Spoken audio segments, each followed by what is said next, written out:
Sweet fresh corn, $1.50 a pound. I had a bag of corn in my arms as I walked home. Chicken noodle soup was my kid's favorite. My name is Sarah, and I'm 46 years old. My husband's name is Max. My son Jake is a senior in high school, and my daughter Lily is a sophomore. I'm just an ordinary housewife. I bought a couple of pounds of sweet corn at a good price from a local grocery store and felt happy as I walked home. Sweet corn, carrots, celery, my broth always turned out great. I also added broccoli. My kids loved my soup. I took a deep breath, enjoying the smell, and waited for my family to come home. The smell of chicken broth filled the house. Jake came home first. "Oh, chicken noodle soup tonight?" "You guessed it. I haven't had it in a while." "Did you want more chicken and noodles?" "Of course." Then Lily came in. "Yay, chicken noodle soup, smells so good. Perfect for the cold weather." See, my soup was popular.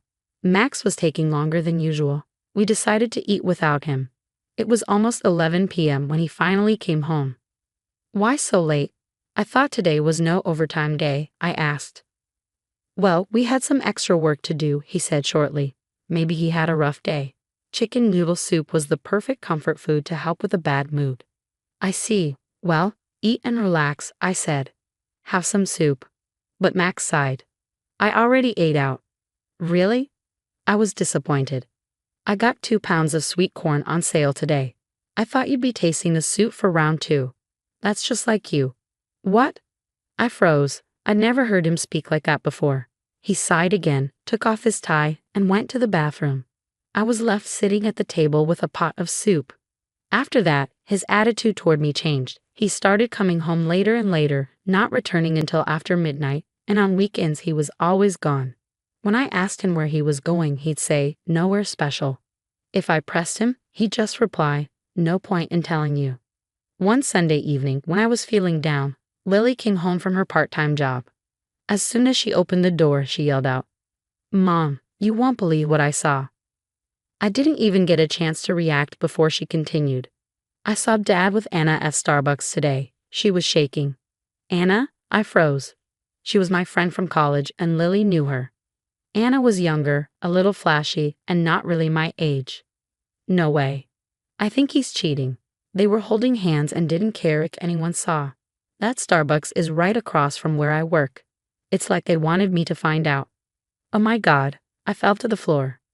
Jake heard us and came downstairs. I thought he was cheating too. He's been on his phone, smiling all the time. "Mom, you've been too blind to notice." Oh my God. Oh my God. We decided we needed to confront Max. We waited for him to come home. When he finally came in, I immediately asked him, "What were you doing with Anna?" He didn't even try to deny it. "We went on a date." He said he ran into her at a bookstore, and they decided to grab a drink. They spent time together, and he fell for her. "I'm lonely. I'm tired of being single and working," he explained.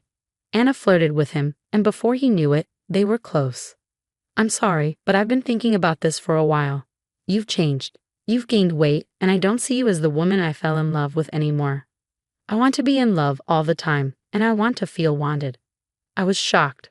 Sure, Anna was younger and attractive, but we had been a family for so many years. I tried to make him understand. "We've gotten used to each other, but I still love you. I'm not in love with you anymore." I felt weak as I sat there. Max went to the bathroom. It hit me. He didn't love me anymore. He wanted a divorce because there was no passion. I didn't know how to respond. We had a son and a daughter in high school. I couldn't just let him leave. I thought about what could change his mind. Maybe his parents could talk to him. So I went to Max's parents' house. But when I told them what was going on, their response wasn't what I expected. First, my father-in-law said, "They say a man's ability to cheat is a sign of his worth. It's a good thing he still has it at his age." Then my mother-in-law added, "It's your fault he's cheating. Maybe you don't cook good meals or leave the house a mess. Maybe you don't do the laundry or clean the bathroom." I couldn't stand it anymore. "I do all of that," I shouted. She sneered, "I'm not so sure. And how about this? Do you keep a figure that my son isn't embarrassed to walk around with in public?" My father-in-law also chimed in, "Your stomach is hanging out of your pants," and then they both left. When I got home, Max was already there. Hey, you went to see my parents today, didn't you? I got a text saying they blamed you for my cheating. What? I couldn't believe it. But, our family. I tried to explain, but he cut me off. I didn't want them to know. Then he added, I guess we'll have to get a divorce now that they know. He couldn't wait to leave this family and start a new life with Anna. I could only sigh and say, I'll handle this. I hired a lawyer, determined to get full custody of the kids and child support. I knew it would cost me a lot, but I figured I could also get alimony since I was involving an attorney. Jake said, bottom line, he left us, right? Don't let it get to you. Lily, too, said cheerfully, you've got this, Mom. They both reassured me. Forget about the selfish jerk who's chasing after his lost youth instead of his family. Lily was especially upset by Max's actions, and I was proud of how strong they were. I asked the local grocery store where I bought the sweet corn for a job and started working part-time. I had to support my kids and get them ready for college. A few months went by, and our life was better than expected. The grocery store owner often gave me leftover vegetables, which helped us financially. I was really grateful for the job.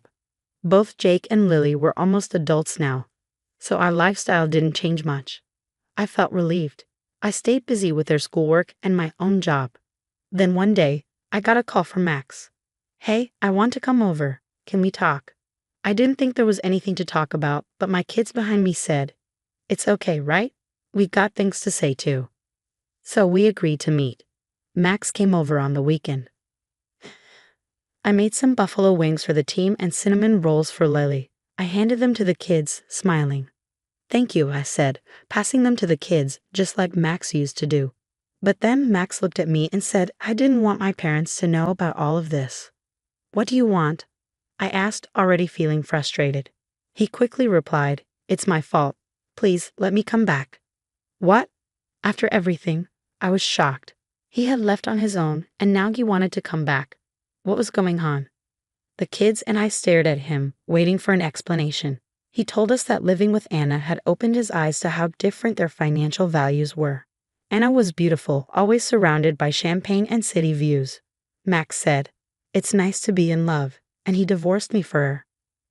But then Anna got tired of working, and Max, wanting to be the provider, told her, you don't have to work. I'll take care of you. I used to support a wife and 2 kids, so I can support you alone. She quit her job, but soon it was clear that she was all about luxury, designer clothes, expensive cosmetics, and spending lots of time at the gym with a personal trainer. Meanwhile, Max was a homebody, and his salary couldn't even cover her lifestyle. She was frustrated and started pressuring him for more money. They fought because their values didn't match. To top it off, Max had never even tasted a home-cooked meal from Anna. She didn't even know how to make a simple dish like chicken soup. She either had takeout or fancy restaurant meals. Now, Max wanted to come back after everything fell apart. He thought he could just return after abandoning us. We've been together since your salary was barely enough to live on. Do you know how hard I worked to feed 2 kids? I scolded him. Jake, my son, who had been listening, spoke up seriously. Even though I never went to Disney World, I had fun enough having a picnic with Mom's fried chicken. Dad, you're like a barracuda. You go after shiny things, but once you get caught, you just want to swim back to the ocean.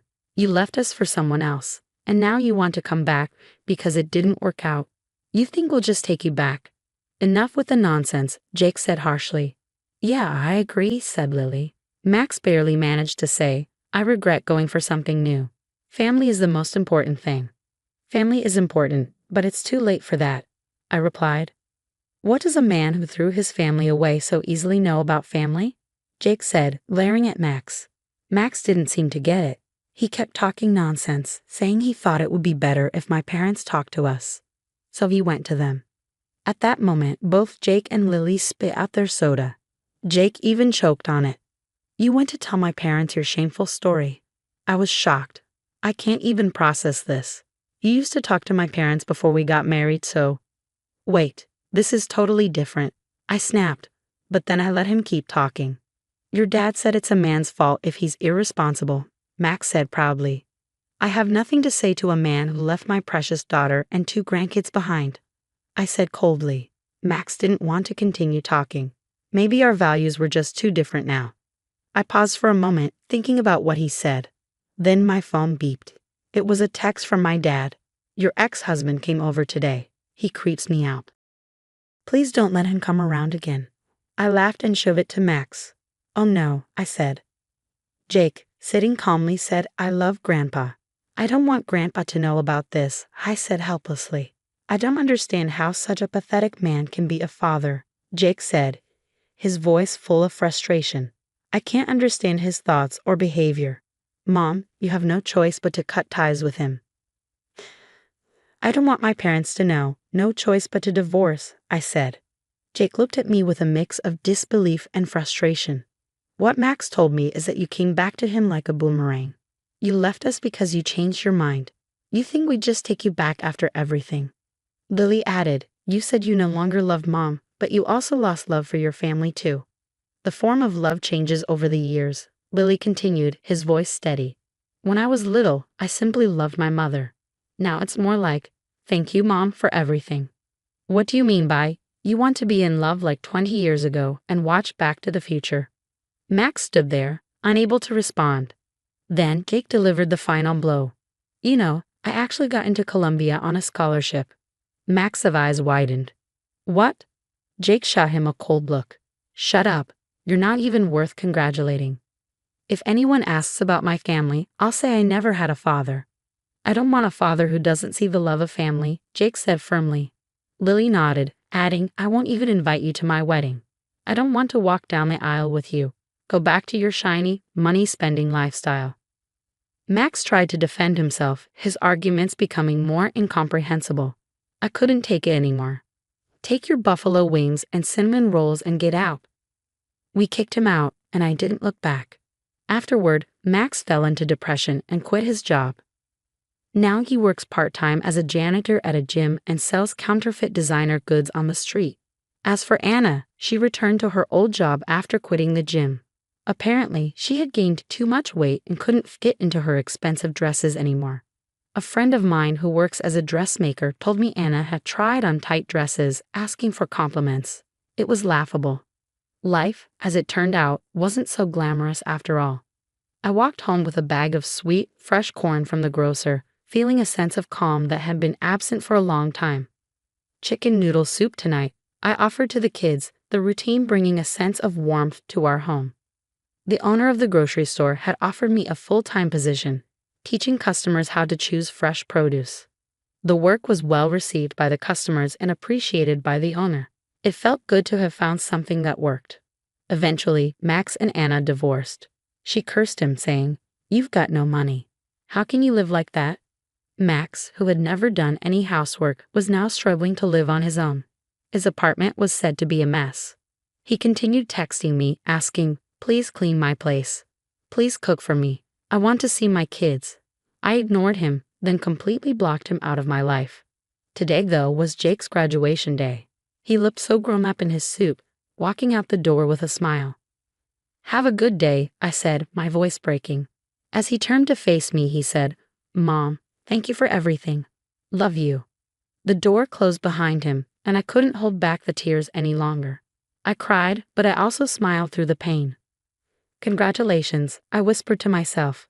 Congratulations on your graduation. Congratulations on your first step into adulthood. Lily, who had been quietly watching, tapped me on the shoulder. Let's get ready. Let's join him on his big day. The early summer sunlight filtered through the windows as I began to get dressed. For the first time in a long while, I felt a sense of peace settling in.